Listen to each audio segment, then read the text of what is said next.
Hello, friends. Welcome back to Inlera University. I'm super excited to speak with you today to talk to you guys about the individual we have here on our channel today. It is so exciting to share with you this beautiful talent, this wonderful human, this light among the challenging parts of our revenue cycle. If you're new here to Inlera University, then you may not know that in this space, we are committed to eliminating the stress and confusion in the business of healthcare. And today we have someone that does precisely that. And if you are an OG, someone who hangs around YouTube a lot in the healthcare sector, then you know the soul that we have with us today. And I'm super excited to bring on stage, we'll call it, bring to stage Miss Victoria Moll. So if I had a drum roll, I'd be drum rolling right now for you, Victoria.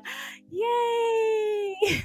Hey everyone, and thank you, Jasmine, for bringing me on. I'm really excited to be able to share today with your audience. Thank you so much for being willing to be a part of this conversation. It's been something, those of you who have hung around here a long time know that we typically don't stay on the topic and touch heavily on the topic of coding because I believe that you should go to the people who know the best and those you should stay in your area of strength.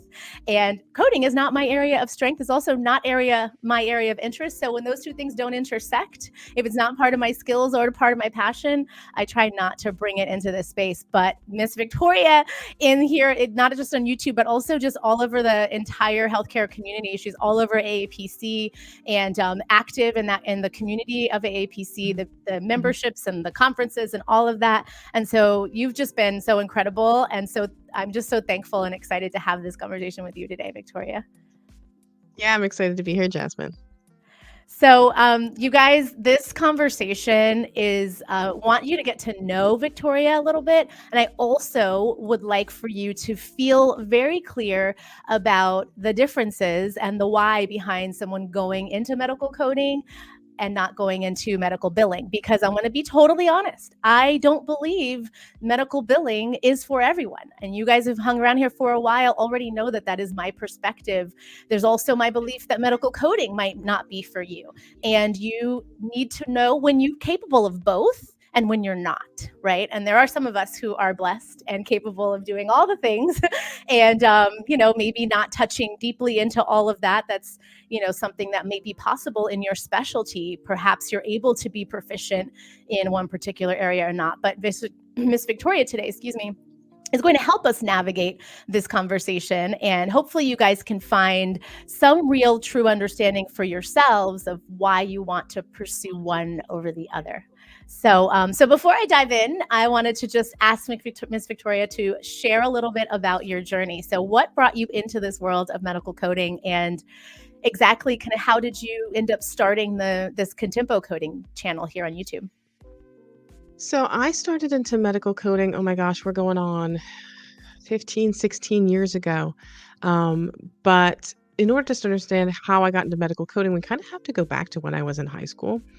I was not a very good student, not because I wasn't smart. I just didn't get it. Like, I didn't understand the process of, I have to study really, really hard in school, and then I have to go to college, and then I have to study really, really hard in college, and then I have to get a job where I work, really, really hard all the time. And then eventually, maybe when you're like in your 60s, you can retire and enjoy your life. I'm like, that sounds dumb. I'm just going to hang out and watch anime with my friends and cut class. So my grades were not great. Again, not because I wasn't smart. I just didn't care.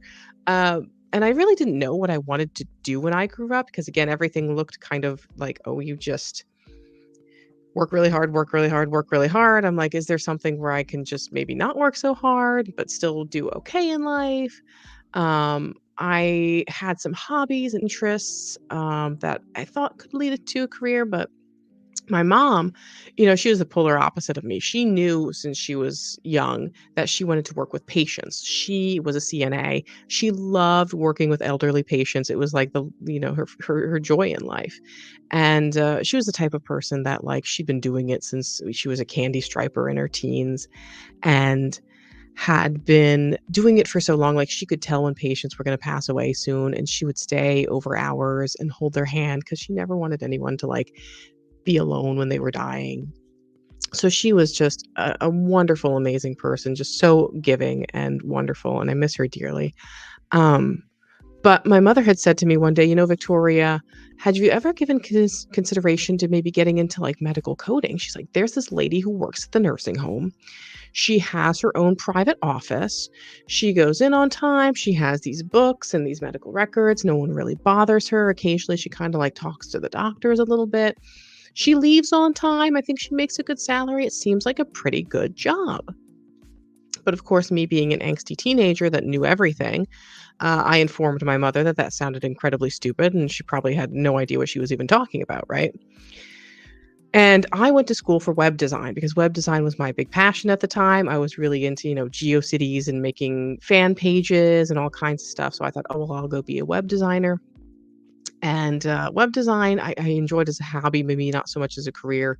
I had some personal things going on. So I wound up kind of dropping out of college just a few classes short of graduating and just, didn't really know what to do with myself at that point. Like I had been going to school kind of like part-time and full-time and then working and then I had lost my job and I didn't really know what I wanted to do, but at that point I'm like in my mid-20s and starting to realize, well, maybe my mom, should have listened to her. She was maybe not so stupid after all. And I thought, oh, well, she told me I should go into this medical coding. I'm going to go and take a look at it. So they didn't really have medical coding degrees back then like they do now. Like now they have associate's degree programs for medical coding. Back then it was like you had to become a medical secretary or they had certificates. Now I didn't know about the certificates. I went to my community college and I'm like, "Hey, I think I want to like learn medical coding. Should I enroll in like a medical secretary program?" And they said, "We have a medical billing and coding program, but it's at our career programs, which is across the street. So go across the street into the other building, the tech building, and they can enroll you." So I wound up getting enrolled into their medical insurance specialist program there. And they got me set up with all kinds of like grants that I wound up not having to pay anything. Finished in, I think it was maybe 6 or 9 months, and got a job at the local hospital. This was when a lot of the physician groups were getting bought up by these large healthcare organizations and hospitals. So they needed a ton of people. So I got an internship. I got hired off my internship and, excuse me, was working in the charge entry department. So I just had one screen that just had the super bills on it and one with the practice management system. And I just typed in, 99202 and oh my gosh, it was I-9 back then. So it's been so long, I can't even remember half my I-9 codes anymore. But that was what I did all day. And then they needed coders. So they said, "Hey, we'll bring in an AAPC approved instructor. You guys fork over the money. And if you pass, we will reimburse you for it." I said, "That sounds fantastic. I'll go ahead and do that." Well, the classes for medical coding were, they've always been kind of dry, but that back then they were even more dry. So my instructor didn't have the best resources. She had slides. She spent most of the class just like paging through the book, like, and on this page we have this, and on this page we have this, and on this page we have this. And I'm like, oh, this isn't great. So I passed through it. Like I passed my CPC, but I'm like, wow, it would be great if like eventually I became an educator and I could do this maybe better. Like I don't think this needs to be as dry and boring as it was for me. So that was my goal. I'm like, oh well, when I get further along, I would love to do some medical coding education, but have it more upbeat, have maybe some more visuals, some examples where we're not just sitting there paging through the book itself the whole entire time. So that was my goal for years, to eventually get to a point where I could start doing some education. And Contempo coding actually started, oh my gosh, many years ago. I started doing that when I was teaching like review classes and stuff. I kind of branded myself that. And when the pandemic happened, I had actually just started my channel. So it was very popular at the time because everyone was home looking for work for home jobs. And they're like, oh, what's a popular work from home job? Oh, medical billing and coding. Oh, who's this girl on YouTube? Oh, well, tell me all about it. So cool. Oh my gosh. You said so many things in there that I have to pick out because, like, first of all, you guys are looking at two, if you didn't hear that, two non-college graduates, we'll call that not, we've chosen Yeah. other freedoms, not saying, I Mhm. don't believe it's the dropout. We like launched into something else that we felt like totally aligned and also tapped into our strengths because interestingly enough, like, you did the web design, you did all, but I feel like that probably was like a big catalyst to your ability to kind of like wrap your head around doing this as a part, right? Would you agree? Oh, absolutely. There's a lot of things now that I learned doing web design that go into what I do now with social media. Yeah. Um, One of the things I found out I didn't like about web design was I liked the design part. I didn't so much like the programming part of things. But I learned about things like fonts and making sure that things are visual and how to not overlap. So it's translated a lot to thumbnail designs or making images for social media that I can kind of handle that myself in a fairly efficient manner without having to outsource it, which is nice. Oh yeah, that's fantastic. And right, it's like it's interesting because there's not a lot of to be totally transparent. There's not a lot of people who can take the linear thinking and sometimes that like more analytical mind and also have a Mhm, really beautifully like high-powered creative mind. And I think it's so cool mhm, that you bring the two together so beautifully in what you're doing with not just like the the teaching component of coding, but you also make it fun, which is right. really really in my opinion, my humble opinion, the non-coder in me is like, it's not very fun for most of Right. us. Right, and I think one of the things that I love the most is when I get messages from people and they're like, "My instructor shows your videos in class." Like, we go through and she, has trouble explaining this, but she shows your videos, and it really helps us, understand it in a little bit more fun sort of manner. Absolutely, and it's funny. I had almost a similar experience because I didn't quite go into the education directly. It was like first I was at a practice and working in the practice level, and then started doing conferences and attending a lot of conferences. And just like you, I realized like anybody who is teaching this is they're just a snore fest. Like it just is Mhm. like you're just not excited when you leave Oh to my do. gosh. What my first actual coding job, we had one of those AAPC webinar subscriptions, and, they always used to say in them, "Don't" what do they call a phone bridge or whatever, and of course, everyone would just dead silent, plug their ears when they would say that, and we'd all be sitting in a conference room with 10 of us listening. Um, and I would fall asleep during some of them, like, sitting in that warm conference room, just listening to them go on and on and on about some I would I either someone I would just straighten that off. Yeah, it was not exciting. There wasn't anything that made you feel fired up. And that's where I feel excited to have someone like you in the world of healthcare because you bring a totally new fresh energy to it that makes it Mhm. feel more current. Like to be honest, like we think about like medical coding, it's like, it's like medical transcription. Like, is that still a thing? Well, it's not really Yeah, still a thing, but they're still selling the, medical transcription. I don't know. right. Those certifications are still being sold. But it's like something that people, you've heard for a lot of years, and as that mystery, even medical billing and coding, like you said, it's been a certificate around for a while, and most of us that are outside of healthcare don't really understand what it could be like, and it kind of the humanizing the experience. And I think that's what you do so beautifully. And you're just I love that you weave in your personality too, which is more exciting. It's like YouTube meets the medical coder, and like it actually becomes one instead of what you see a lot of other channels that are very educationally driven is they basically just record their snorefest workshops and webinars, and you're like, Yeah. does it Yeah, work? and I think the other thing is, we've been so focused too on, like, when we cover a topic, it has to fit into this box. It has to be 1 hour long, it has to be a webinar, it has to be X amount of slides, and I'm like, Mhm. if it's a 10-minute topic, it's a 10-minute topic. Let's not take a 10-minute topic and make it an hour-long topic. So real. That's so real. Nicole's laughing in the background there because she's like, yeah, Jasmine needs to listen to this. But it's so real. Like, I think the challenging part for most people that are new to coming into the business of healthcare is that it feels so overwhelming because even Mm, the things that we think of, oh, well, that's easy. It's, a microscopic point of a mhm, concept, but that's how most people need the information delivered to them because the concepts are all brand new.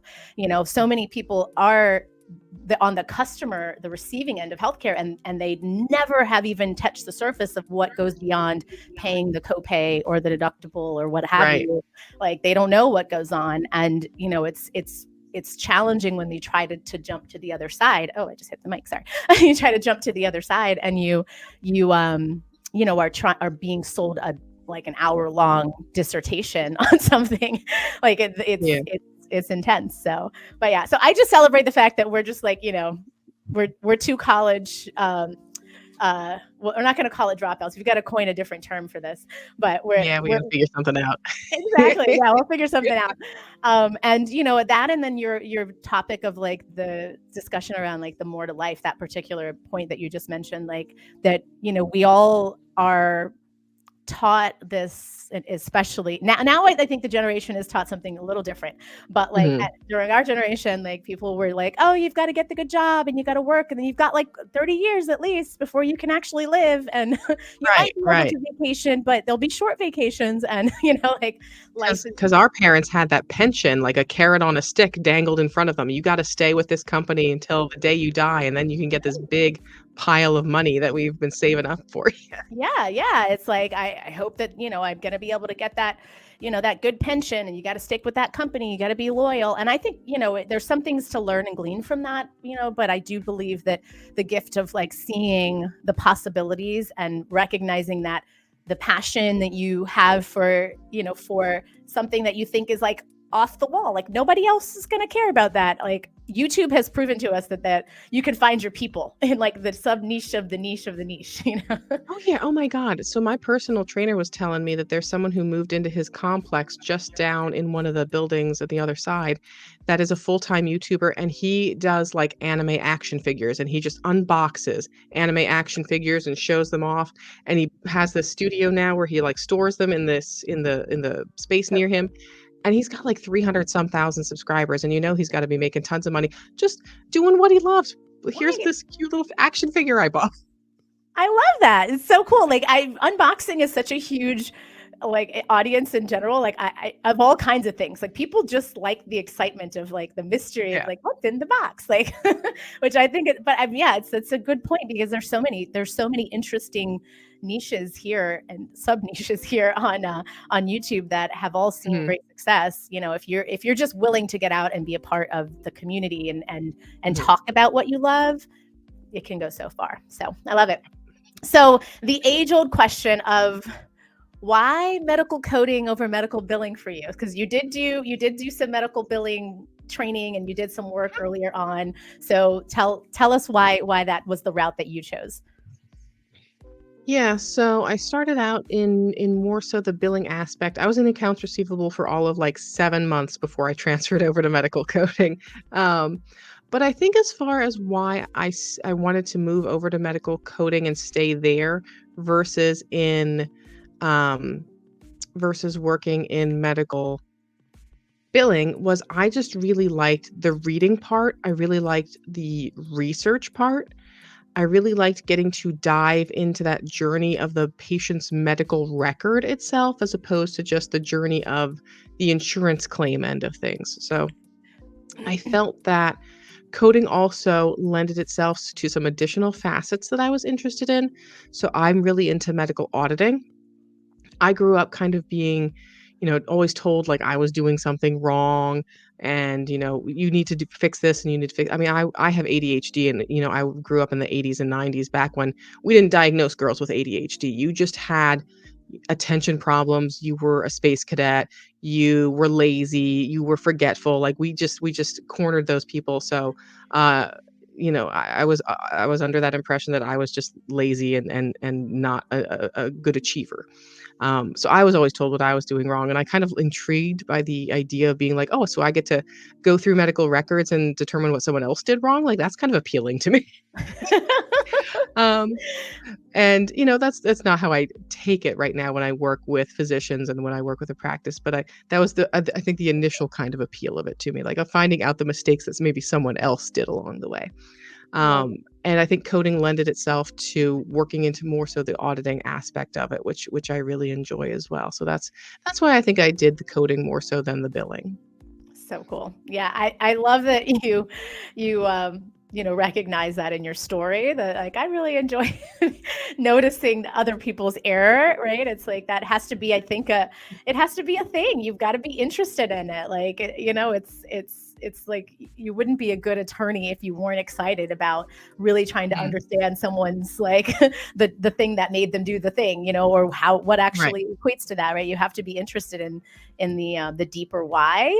And that's when it comes to medical billing and medical coding, there's a problem solving that like is this underlying theme, right? But in truth, like I think there's this deeper researcher mind, that someone who's that Mhm. medical coder, that desire to kind of continue just to look a little deeper, like read the story a little bit more, a lot like an investigator would for a case, right? It's like you've got to be someone who's willing to keep going. Like I saw this, but let me take a look at this other information first and make a better decision. Yeah. Yeah, and have those kind of conversations around, okay, well, we see this and maybe this will go out this way, but here's where we can improve it. Here's where we can look at some things deeper. We can go into the pathology reports. We can go into prior notes and go, okay, this note didn't have this, but it was in this prior note. Now we need to work on the documentation for this note. So I think that kind of deeper dive of it was what more appealed to me. Yeah, no, it's great. And I wish that more people, I'm trying to say this in a nice way, leaned into the idea of a self audit before it Mhm. was a required audit. There's not enough Mhm. practices, small private practices especially, that really lean into what it means to be compliant, and really practice a lot more, um we'll say prevention, right? It's like Yeah, if you're in the healthcare and you're proactive approach. correct, a proactive approach. And when you've got this, general, we'll hope as a provider, you've got that general awareness that that's where your recommendation is for your patients. A lot of the time, you would hope that that would be a theme for you with your practice. However, it's not as common. It's not until there's like I think a bigger risk kind of broken down, or a practice that has a larger risk as far as the number of people and providers that they start seeing the value in it. And it's just such a really great tool to just keep you on track, right? It's like Mhm. I would not I don't know how the practices sleep at night without even being willing to just take a look at it. It's like, can I just have a mirror? Can someone just Yeah. tell me that I'm doing okay? Like that, or at least making my best effort, and give me some ideas of how to do a little better, every time. Yeah, and ever since the pandemic and the public health emergency, the magnifying glass has been out a lot more on the insurance end, on the government end. So the things that used to fly under the radar in these little private practices isn't flying through as much as it used to. It's true. It's true. And so, do you provide, just at my curiosity, you provide audits for private practice, or you work with a group that does it for I I do provide audits, but I'm very picky right now in what I will and won't take. of course. So plastic surgery is my big specialty. So anything plastic surgery related, I'll consider. Family practice, any kind of evaluation and management, general surgery, maybe even a little wound care. But a lot of it I have to now turf off. Like I had a company that just emailed me a couple days ago that they do medical devices for knee joints, and they're like, "Hey, can you help us understand?" I'm like, "I don't really do medical device stuff." So, Yeah. one of the nice things is having a network that you can kind of turf them off to and go, "Hey, is anyone interested in this particular thing? They need some education around claim edits and stuff, so forth." Oh yeah, that's phenomenal. And I think it's great that, like you were saying, you really choose to stay in your lane. Like if you Mhm. know what your area of strength is, and you can really help other people live in their area as well, like supporting your colleagues is, I think it's a beautiful thing. You know my mode. I think you are aware of my motive. Like I believe there's plenty for all. We need to really like tap into like the concept of community, because it will feel more fulfill life will feel more fulfilling if we enjoy the beauty of community. So I love it. All right. So I'm very wanting to make sure that our community understands like what their best their next best step could be or would be? What would be something that you would tell someone if they were interested in entering the field of medical coding? What's the top of the list recommendations that you Yeah. When you're thinking about a career in medical coding, you really have to have a good strategy and really do your research, because a lot of people have this misconception that this is something that you can just learn quickly over like a weekend, like it's just a class in Microsoft Excel or something. Um, People will see, oh, medical coders, they use these books, and they think that that's what it is. Like you just look things up in books like it's a dictionary, and that, oh, everyone is just, probably not so smart, and I'm super smart and I can do this way better than everyone else can. But it really isn't true. There's a lot of research that needs to go into this. And I've personally actually met a few women just like through friends that they bought into those magazine ads, train and become a medical biller and coder from the comfort of your own home, and you can save on childcare expenses, which we both know is not true.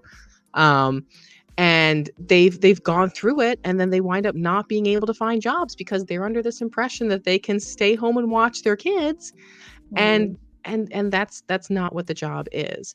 There's so much accuracy, there's so much productivity. I mean, some of these specialties, these claims are tens of thousands of dollars going out the door. They don't want you And watching Miss it- Rachel with your kids while you're trying to pay attention to this high dollar information. There's productivity, there's accuracy. We have to meet these Mhm. standards.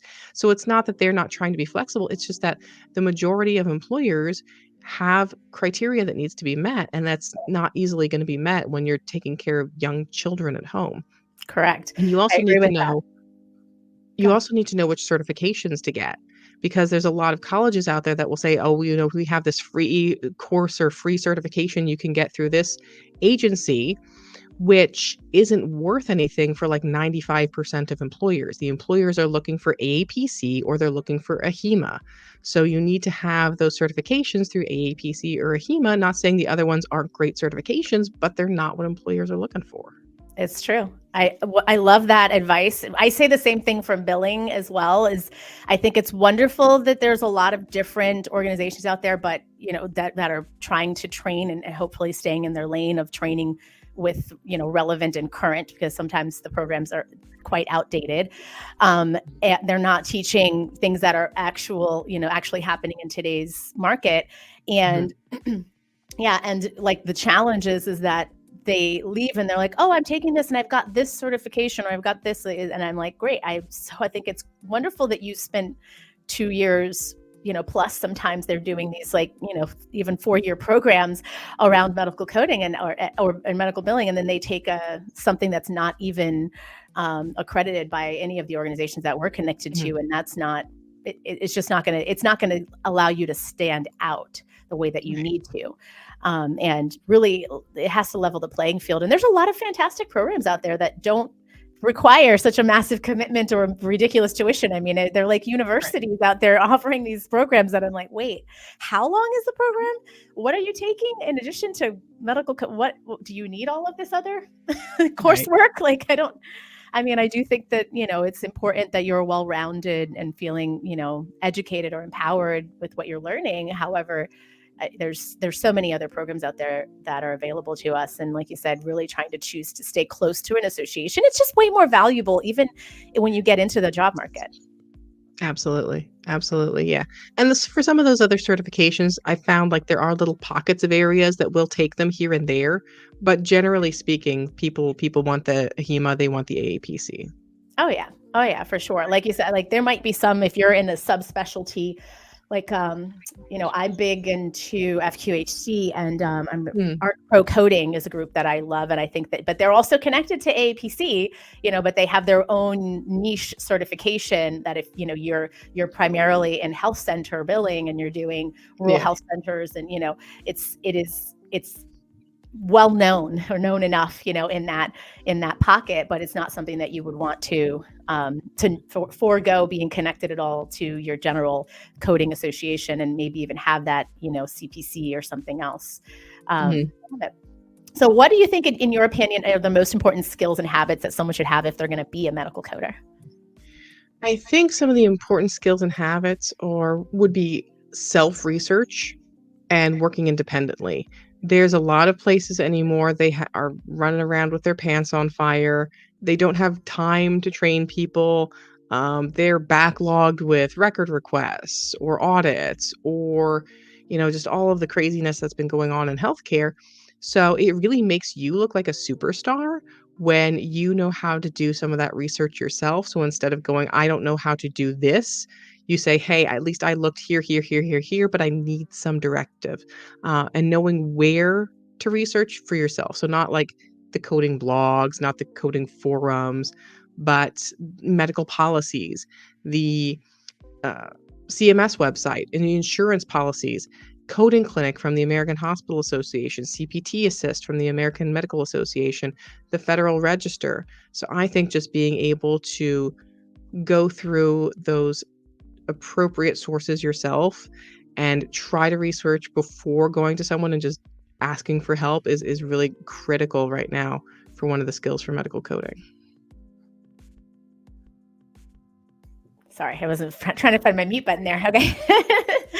So I totally hear you on this, like the topic of really trying to help people like point themselves in a direction of independence, even while they're educating. I think it'll come up even in the mode of deciding what program you want to take. If you find yourself giving up, multiple waves of giving up, even in that research stage, I think it's a telltale sign that you're probably going to struggle in the world of coding, even billing. I mean, you really have to be someone who's really wanting to stay the course. You can't give up just in the first moment of friction. Yeah, and we all love Google, and Google's a great tool. But if you're trying to dive into a policy and you think you can just do a quick Google search and you're like, I don't want to have to read this whole thing, like you're gonna have to read some big policies and read some big notes and really analyze a lot of that information. It's not going to be a quick lookup.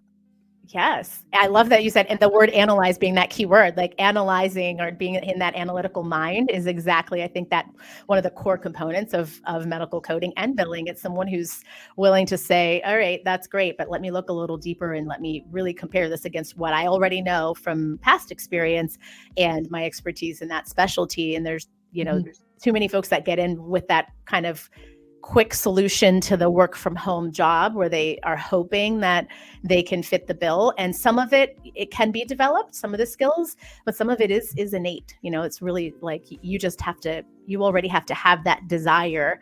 If you're the person who's, the book, let me just go and get what do they call those? Yeah. The Cliff Notes versions or whatever, or the Spark Notes or whatever.